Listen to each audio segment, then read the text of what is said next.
እንደዚህ ወይ ዛሬ ሱቅ ወጥቼ ጠዋት ምን እንዳጋጠመኝ ላሳያችሁ። ይኸውላችሁ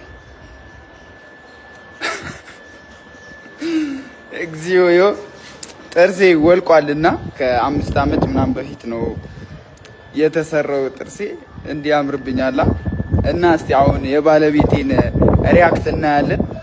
ገና አልገባውም ወደ ቤትና እስቲ ምን እንደምትል እናያታለን። ቆይ እንተካትና እቺን ነገር እስቲ ያው አንዳንዴ የምነግራችሁ ነገር በህይወታችሁ ውስጥ ብዙ ትላልቅ ነገሮችም ትናንሽ ችግሮችም ሊመጡ ይችላሉ። ግን ጀስት እንደዛን ነገሮች ማለፍ እንዳለባችሁ እንድታስቡ ነው። እስቲ ደግሞ አሁን ምን እንደምትል እናያለን ማለት ነው። ቤት ደርሻለሁ። አገዳውም ይዋለ ወንጀለኛው አገዳ እሲው ቤት ደርሻለሁ። ማማ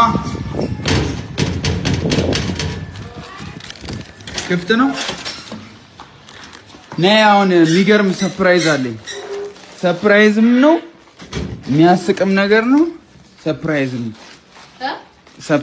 ነው የሚያስቅም ነገር ነው። ነይ ነይ ቁሚ እሱ ጋር ቁሚ። ቆይ ቁሚና እሱ ጋር ላስሽ።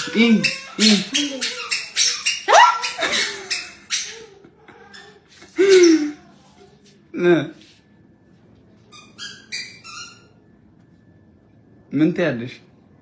ምንድነው? ወለቃ ምን ላድርገው? ወለቃ ምንም በቃ አገዳ እየበላው መጣው። እንዴት አገዳ ትበላለህ አንተ? ቤቢ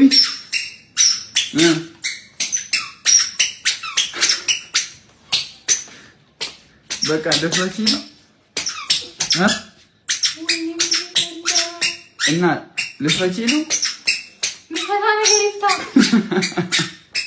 በሽተኛ ወይኔ ወደቀች። ቆይ ጥርስ ወደቀች። ወይኔ ጥርስ ወደቀች። ምን አሰብሽ? እና እንዳያችሁት ነው የሚስቴን ሪያክት። እግዚአብሔር እኔ በጣም ቆንጆ ነኝ ብዬ ነበር ማስበው፣ ግን አዳሚ እንደዚህ ጥርስ ባይኖርሽ ምን ልመስይ እንደምቺ በኔ ይስቃልኝ። ጥርስ የለም በቃ ሳቅ እንዴ ለማግራት በላላህ አንተ። በቃ ሲጀመር በስብሶ ነው የተቆረጠ፣ ግን ጥርስ ባይኖርሽ አንቺ ራሱ እንደኔ አታምሪም። እሺ ለማንኛውም እንደዚህ ተካትና እስክናሰራ ድረስ እንደዚህ ወይ ወይኔ ድሌ ዛሬ ቀን ቆይ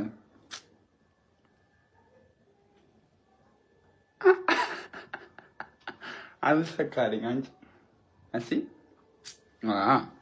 እንግዲህ እንደዚህ ፏ ብለናል። ሳወራ ግን ይወድቃል። ለማንኛውም በቃ እንደዚህ አንድ የምነግራችሁ ነገር ግን የምሬን ነው። ምንም ነገር ህይወታችሁ ውስጥ ቢመጣ ደስተኛ መሆን እንዳለባችሁ ነው። ተመስገን አምላኬ። ሌላውን እንኳን ምን ቀረልኝ፣ አጋጣሚ ነው። ምን ይደረግ እንግዲህ ታንክስ ጋር ነው የሚባለው። በቃ እንደዚህ አሁን ፏ ብለን ቪዲዮአችንን እንሰራለን ማለት ነው።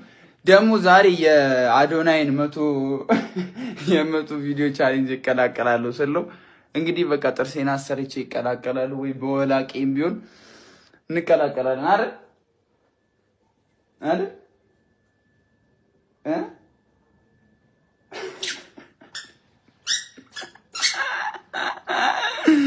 ይመቻችሽ ብቻ። እሺ በቃ ይሄን ቪዲዮ ለሐኪም የጥርስ ሐኪሞች አድርሱልኝ ጋይስ። ያው እንደዚህ በጠዋቱ እንደዚህ አይነት ነገር አጋጥሞኛል።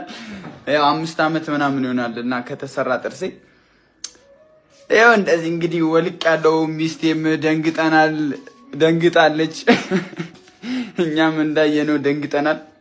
እግዚአብሔር ግን አልጠበኩም። ተመስገን ነው የሚባለው። ያው ሁልሽ እንዲህ የፊት ጥርስሽ ቢወልቅ እንዲህ ነው የምትመስዪው። ኦ ማይ ጋድ። እሺ አድርሱልኝ፣ ሜንሽን ማድረግ እንዳትረሱ። አረረረረ